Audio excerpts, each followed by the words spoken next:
नमस्कार दोस्तों हमारे माननीय प्रधानमंत्री नरेंद्र मोदी के 3 कार्यकाल जो पिछले 11 वर्षों में उन्होंने अपने इस देश के अंदर प्रधानमंत्री के तौर पर किए। दोस्तों उनका अगर हम ज्योतिषीय एक शोध करें, जानने की कोशिश करें कि आखिर ये कार्यकाल उनका कैसा गया और आने वाला समय कैसा हो सकता है, तो कुछ बहुत ही चौंकाने वाली चीजें पता चलती हैं। दोस्तों 2014 में जब नरेंद्र मोदी प्रधानमंत्री बनकर सत्ता में आए, तो दोस्तों हम सभी ने देखा उस समय एक मजबूत सरकार उन्होंने चलाई। लेकिन 2019 तक आते आते जैसे उनका कार्यकाल जो है वो खत्म होने तक आया, बहुत ही जबरदस्त उथल पुथल भी देखने को मिली। कई नेता जो बीजेपी के धुरंधर माने जाते थे, बहुत करीबी माने जाते थे और मोदी सरकार के अंदर अहम मंत्री के पदों पर थे, उनकी बेहद ही असमय मृत्यु भी देखने को मिली। दोस्तों इन मृत्युओं में सबसे पहला हमें जो दिखाई पड़ता है वो मनोहर पर्रिकर के बारे में सुनने में आता है।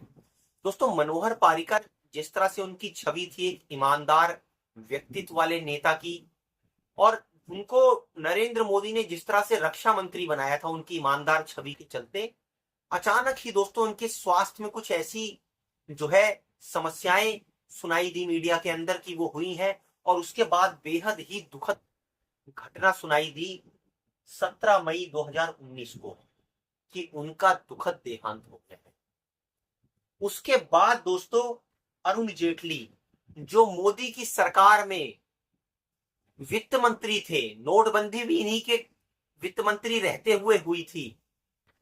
आश्चर्यजनक रूप से दोस्तों 2019 के अंदर ही 24 अगस्त को इनकी भी मृत्यु की खबर सुनाई देती है। उसके बाद दोस्तों सुषमा स्वराज, जो भारतीय जनता की तेज तर्रार नेताओं में से जानी जाती थी, विदेश मंत्रालय की जिम्मेदारी इनके ऊपर थी। दोस्तों 6 अगस्त 2019 को इनके बारे में भी बेहद दुखद समाचार सुनाई पड़ता है। उसके बाद दोस्तों रामविलास पासवान, जो एनडीए के ही घटक दल में एक अहम केंद्रीय मंत्री के पद पर थे, 8 अक्टूबर 2020 में इनके बारे में भी बेहद दुखद समाचार प्राप्त होता है। आप देखिए किस तरह से मोदी सरकार के जो 1.0 सरकार थी उसमें बेहद अहम पदों पर रहे वित्त मंत्री, रक्षा मंत्री, विदेश मंत्री, उनकी दुखद मृत्युओं के समाचार आए। 2019 में फिर दोबारा से चुनाव में किस तरह से हम सभी ने देखा कि एक बार फिर देशभक्ति का नारा देते हुए किस तरह से पुलवामा हमला हुआ, उसके बाद पाकिस्तान पर सर्जिकल स्ट्राइक हुई, पूरा देश देशभक्तिमय हो गया और मोदी की 2.0 सरकार आई। वो फिर सत्ता में दोस्तों कायम हुए, लेकिन उसमें एक त्रासदी और घटी। उसमें त्रासदी घटी कोरोना की, जिसने पूरे देश को उथल पुथल करके रख दिया। ऐसी प्राकृतिक आपदा दोस्तों, ऐसी महामारी जो शायद भारत ने पिछले 100 वर्षों में नहीं देखी थी, वो कोरोना के तौर पर देखी। लेकिन इससे पहले कि 2019 के हमने इन सिलसिलेवार घटनाओं के बारे में आपको बताया, ये भी देखिए आप कि 2018 में उससे पहले क्या घटनाएं हुई। अनंत कुमार, जो भारतीय जनता पार्टी के संसदीय कार्य मंत्री थे, उनकी भी बेहद दुखद खबर सुनाई देती है 12 नवंबर 2018 में। उसके बाद अटल बिहारी वाजपेयी, जो पूर्व प्रधानमंत्री, बीजेपी का सबसे बड़ा चेहरा माने जाते थे, उनके बारे में, हालांकि वो दोस्तों सक्रिय राजनीति से तो 2004 के बाद ही हट गए थे, लेकिन फिर भी अटल बिहारी वाजपेयी की देखिए जो आप दुखद जो घटना सुनाई देती है वो 16 अगस्त 2018 को सुनाई देती है। अब जानने की कोशिश करते हैं आखिर 2019 में ऐसा क्या था। अगर आप 2019 को दोस्तों इसका टोटल करेंगे तो आपको टोटल मिलेगा 12। और इसका भी टोटल करेंगे तो आपको नंबर मिलेगा 3 में। कहने का मतलब ये है, ये मोटे तौर पर हमें दिखाई देता है कि 2019 में ये जो पूरे के पूरे मोदी सरकार के मंत्रिमंडल में इस तरह की दुखद जो घटनाएं हुई, तो अगर हम इसको न्यूमरोलॉजिकल तौर पे देखें तो 3 नंबर ऐसा है जो शायद मोदी के मंत्रिमंडल के लिए उतना शुभ साबित नहीं हुआ। उसके बाद दोस्तों एक बात और आप देखिए, जो 2018 में भी घटनाएं हुई हैं, अगर उसका भी ईयर का आप टोटल निकालेंगे तो वो आएगा 2।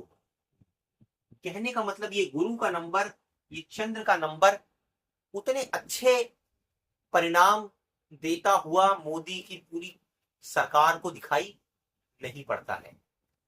मोदी सरकार के लिए जो सबसे शुभ नंबर दोस्तों दिखाई पड़ता है वो है नंबर 8। हालांकि प्रधानमंत्री की जो वास्तविक जन्म कुंडली है दोस्तों वो तो नहीं ज्ञात है, वो जिस तरह से मीडिया में जो कुंडली पड़ी हुई है उसकी सत्यता के ऊपर कोई प्रमाणिकता मिलती नहीं है, तो इसलिए उसके ऊपर कमेंट करना सही नहीं है। लेकिन इतना जरूर है दोस्तों, ये जो 8 नंबर है ये नरेंद्र मोदी के जीवन में बहुत अहम है।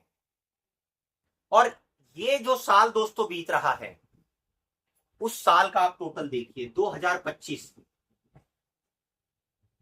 इस 2025 का जो टोटल है वो 9 नंबर आता है। 9 नंबर किसका है? मंगल का। तो मंगल करे दंगल। आप देख लीजिए पूरे साल जब से नरेंद्र मोदी की सरकार 2025 का जो उसका कार्यकाल है, कुछ ना कुछ मामले उठ ही रहे हैं और ये दंगल अभी बढ़ेगा। आने वाले कुछ और महीनों के अंदर ये दंगल अपने चरम तक जाएगा।